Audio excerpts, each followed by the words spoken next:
यसमा हामीसँग समय त निकै नै छ, किनभने 10-12 दिन छैन भन्नुपर्छ। होइन, म त्यहाँ पनि पुग्छु।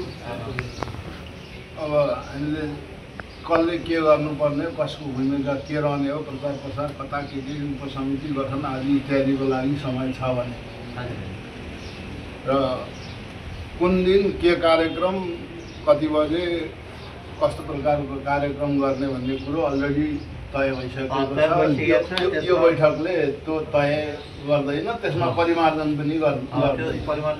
त्यो अलरेडी पत्रैमा उल्लेख भइसकेपछि यहाँ अहिले हामीले फेरि परिमार्जन गरौँला, फेरि अर्को पत्र सम्भव छैन।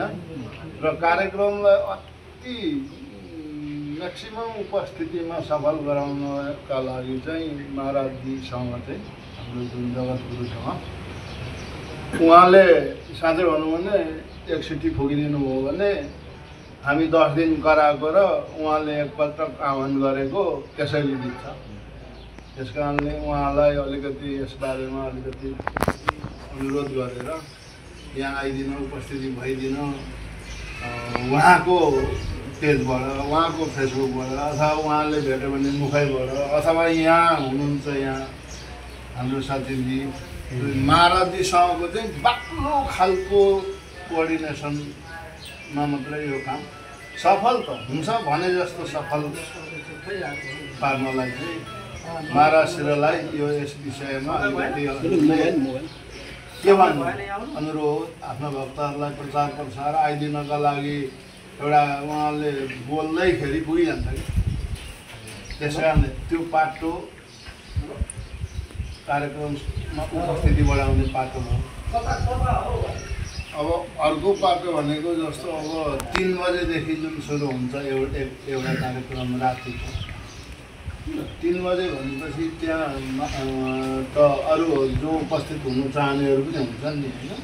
साधकहरू जो यहाँ बस्नुहुन्छ उहाँहरू मात्रै ध्यान गर्नुहुन्छ, उहाँहरू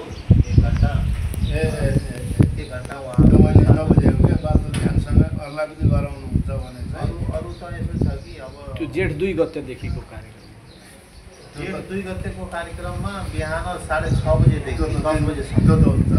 बेलुकी 3 बजेदेखि 3 बजे बिहान भन्दाखेरि चाहिँ त्यो त्यसमा अलिक परबाट उपस्थित हुन गाह्रै पर्छ। त्यो त साधकहरूको लागि, साधकको मात्रै हो त्यो पनि, साधकको लागि मात्रै हो नि त। उहाँहरू यहीँ बस्नुहुन्छ, उहाँहरू यहाँ बसे पनि जहाँ बसे पनि उहाँहरूको नित्य कर्मै जस्तो त उहाँहरूलाई कुनै अप्ठ्यारो हुँदैन। हामीलाई 3 बजे अलार्म लाउनुपर्छ, के गर्नुपर्छ, पानी सेक्नुपर्छ, भातमा त्याग्नुपर्छ, उहाँहरूलाई पर्दैन। भाग लिनुपर्छ त्यसमा यहाँको भाग हो। अब यहाँ मुख्य समस्या भनेको अब खानपिनको हो भने त्यसमा पनि हाम्रो व्यवस्था हुन्छ। हाम्रै तर्फबाट हाम्रै एक्सपेन्डिचर, हाम्रै खर्चमा हाम्रा मान्छेहरू नै हुन्छन्। यहाँको निगरानी गरिदिएदेखि स्थानीयहरूकै जिम्मेवार व्यक्तिहरूकै निगरानीमा हाम्रो खाद्यान्नहरू चलिरहेछ भन्दाखेरि हामीलाई पनि ढुक्क एउटा चाहिँ गार्जेन भइदिए जस्तो हुन्छ भन्नुभएको छ। अब त्यस विषयमा के गर्न सकिन्छ, अझ म चाहिँ के भन्छु भने यहाँका स्थानीयहरूले यो पाटामा यो काम चाहिँ यसरी गरिदिनुहुन्छ भन्ने हामीले आश गरेको छ भनिदिनु हो भने अनि हामी त्यसमा त को त त्यसमा पनि हुन्छ नि त। जस्तो अब निगरानीमा कोही राख्ने भने हामीले तय गर्छौँ, अथवा त्यो सरसफाइको व्यवस्थापन गर्नेमा आफै झगडा लाउनु त पर्दैन नि। सम्बन्धित कोही छ भने बोलाउने नगरपालिका वडाका हाम्रो अहिले प्रधानमन्त्री स्वरोजगार कार्यक्रमका मान्छेहरू काम गरिरहेका हुन्छन् वरिपरि, त्यसलाई ल्याउने व्यवस्थापन गर्ने त्यो हामी गर्छौँ।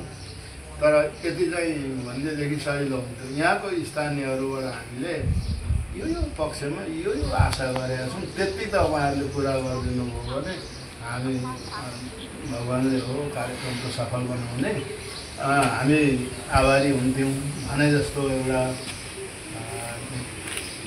कामै तोकेर नि व्यक्त गरिदिनु भएदेखि त्यो कामको लागि को पर्फेक्ट छ, कसलाई जिम्मा दिने जस्तो कुनै काम